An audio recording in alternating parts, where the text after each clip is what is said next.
Subscribe to our YouTube channel and press the bell icon to get the latest updates.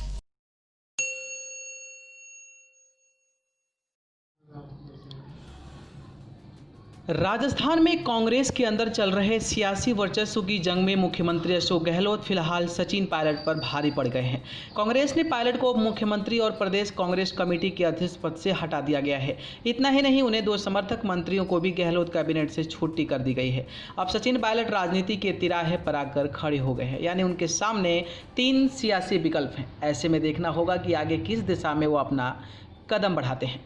पहला विकल्प है कांग्रेस में बने रहने का विकल्प। सचिन पायलट के लिए कांग्रेस में सुलह समझौते के रास्ते अभी बंद नहीं हुए हैं, क्योंकि पार्टी से उन्हें बाहर निकाला नहीं गया है, बल्कि प्रदेश अध्यक्ष पद से हटाया गया है। वो अभी भी कांग्रेस का हिस्सा हैं और पार्टी के कई युवा उनके समर्थन में खड़े हैं।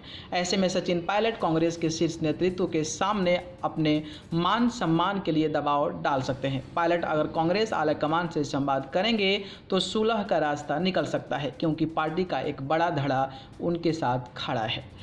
दूसरा, कांग्रेस में रहने के नफा नुकसान। पायलट ने बगावत का झंडा उठाकर अपनी सियासी नुकसान जरूर किया है। अब न तो कांग्रेस के प्रदेश अध्यक्ष हैं और न ही डिप्टी सीएम। इतना ही नहीं, पार्टी के शीर्ष नेतृत्व के बीच अपना विश्वास भी खो दिया है। अगर पार्टी नहीं छोड़ते तो आगे सियासी राह के दरवाजे खुलेंगे, क्योंकि कांग्रेस में जो उनका कद है वो किसी दूसरी पार्टी में भी मिले, इसकी कोई गारंटी नहीं है। ऐसे में कांग्रेस में रहते हुए अपने लोगों को मजबूत करने के साथ साथ अपने काम से कांग्रेस नेतृत्व का विश्वास जीतकर अपनी खोई हुई साख वापस पा सकते हैं। पायलट की उम्र भी कोई खास नहीं है और आगे बढ़ने के मौके भी मिल सकते हैं।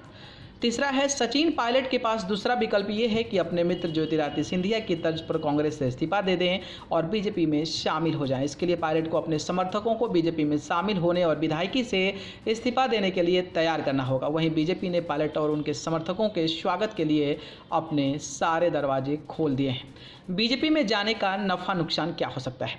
सचिन पायलट अगर बीजेपी में जाकर कांग्रेस की सरकार गिराने में सफल रहते हैं तो गहलोत से अपना सियासी बदला तो ले लेंगे। इतना ही नहीं, अपने समर्थकों को सरकार और संगठन में हम जिम्मेदारी भी दिलाने में सफल हो जाएंगे।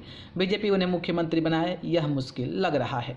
गहलोत को सत्ता से हटाने के लिए पहले तो उन्हें करीब 30 विधायकों का समर्थन जुटाना होगा और उनसे इस्तीफा दिलाना होगा। यह काफ़ी अहम और चुनौतीपूर्ण माना जा रहा है। वहीं अगर बीजेपी में जाकर भी गहलोत सरकार को गिराने में सफल नहीं रहते हैं तो उनकी राजनीतिक साख को तगड़ा झटका लगेगा। इतना ही नहीं, बीजेपी में भी दूसरे दलों से आने वाले नेताओं की यही अहमियत है जो जग जाहिर है। नई पार्टी बनाने का विकल्प। सचिन पायलट के सामने तीसरा रास्ता बीजेपी कांग्रेस से अलग अपनी पार्टी बनाने का है। इसके लिए कांग्रेस की 1/3 विधायक चाहिए। अगर ऐसा नहीं होता है तो उन्हें अपने समर्थकों के साथ कांग्रेस और विधायकी से इस्तीफा देना होगा। सचिन पायलट नई पार्टी का गठन कर उसकी अगुवाई करें और गहलोत के नेतृत्व वाली कांग्रेस सरकार को सीधे चुनौती दें। पायलट के इस विकल्प पर सबसे ज़्यादा विचार किया जा रहा है, क्योंकि उनके समर्थक भी इस मंथन पर विचार कर रहे हैं।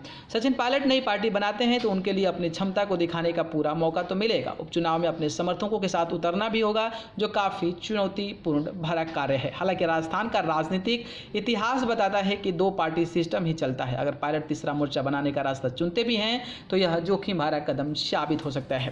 क्षेत्रीय पार्टी के लिए बहुत अच्छा स्कोप राजस्थान में नहीं है। प्रदेश में किरोड़ी लाल मीणा, कर्नल बैसला, दिग्विजय सिंह, हनुमान बेनीवाल और घनश्याम तिवारी जैसे नेता क्षेत्रीय पार्टी बनाकर किस्मत आजमा चुके हैं, लेकिन सभी उस राजस्थान की राजनीति में फेल रहे हैं। ऐसे में नई पार्टी का फैसला काफ़ी चुनौतीपूर्ण सचिन पायलट के लिए माना जा सकता है।